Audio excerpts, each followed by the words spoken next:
For the purpose of tracking and recovering your stolen mobile phone handset, LK Cellular Connect Zimbabwe is here to put back a smile on your face. To enhance mobile phone device recovery efforts in Zimbabwe and deter the user of stolen cell phones, all you need to do is to find your IMEI number on any phone by dialing *#06# and store the 15-digit number somewhere safe.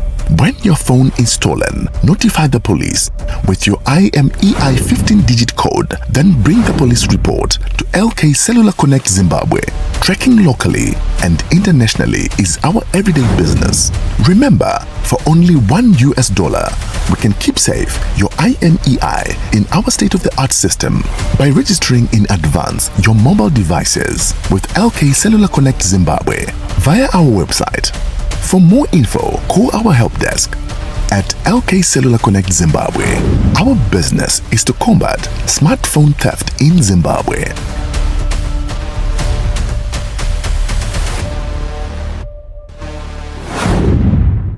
Marizazi mnao? Makapoa? Mnazia? Oirenyiri? Unonzanisha marizita? Kauso nani? Matembeza? Apa kanzi mututsa kapa? Ndorese neme yako? Nyaya, Alright. Nyaya itakaitonga munomu? Mdare munomu? Tikazovati avaita mwana tiri kubhadhara zvinofanira kubhadhara mombe vakabhadhara nditi kasi vaibhadhara nekunyunyuta kuti asi tinoda kuti vaitwe ma-DNA test anove atakutoita izvozvo so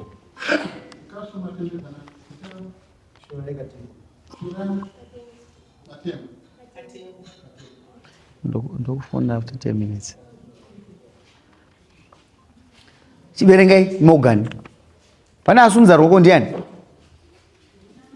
Omusikana uyu uya mugare pasera uya mugare pasera ndinozoti munozowana chokuda kutaurawo shora ikatengu ndiwe alright uda kuverengera ndokuverengera wakagutsikana.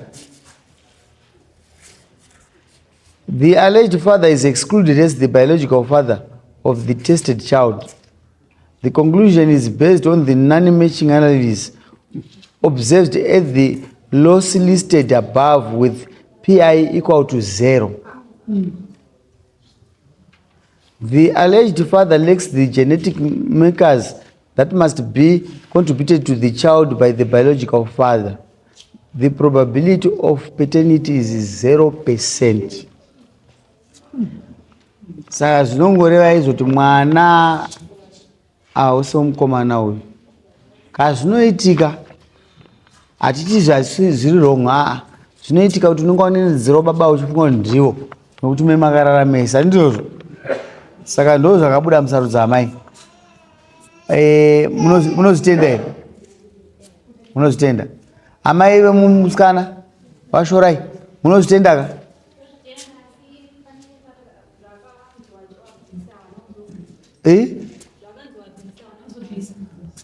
Kubvisa zvinenge amai vangu.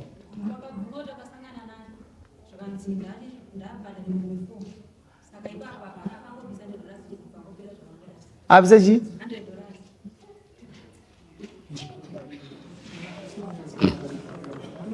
Alright, haisiro nyaya yapinda nhasi.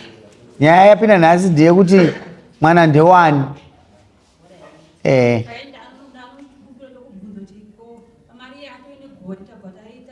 Mama.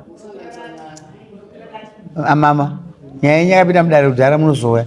Sei muda kumedza imimi muda kukanda chimwe chikafu kuti mukanwa muda kuzvitirei kwemi. Munodzipwa, munotanga mamedza, muswinya musowa, moswinyanga, mozokanda mukanwa.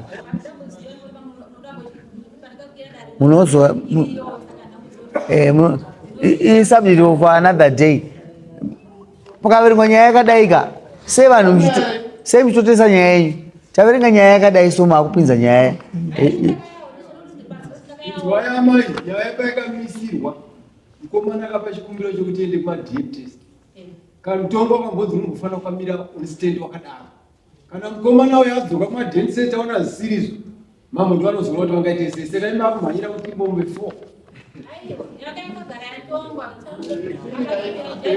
akazopa chikumbiro chekuti anoda kuziva kuti mwana wangu ndewangu ekanibhatira maita iyo ningine msikana tsamba iyoyo unayo kumba unayo iyo imwe yacho unayo iyi for the record munobva mangonyora nozi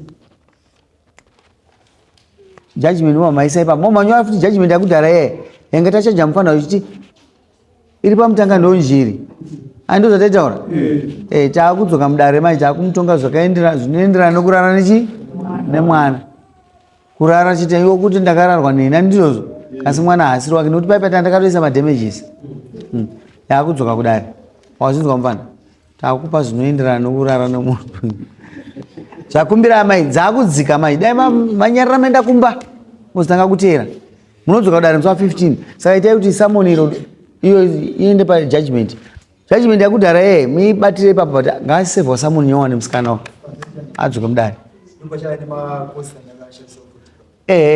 makosti akaitwa padna akuinkewa nemimi nokuti ndiwo akadyiwa ka ikoko mwana vachatitsvagira chienda iyi tosangana mozonga musi wa15 iva akaita nyaya iyi ndiani iva mongobuda panzi kusevhe sisava naamai vavo masamoni nokuti vanodare musi wa15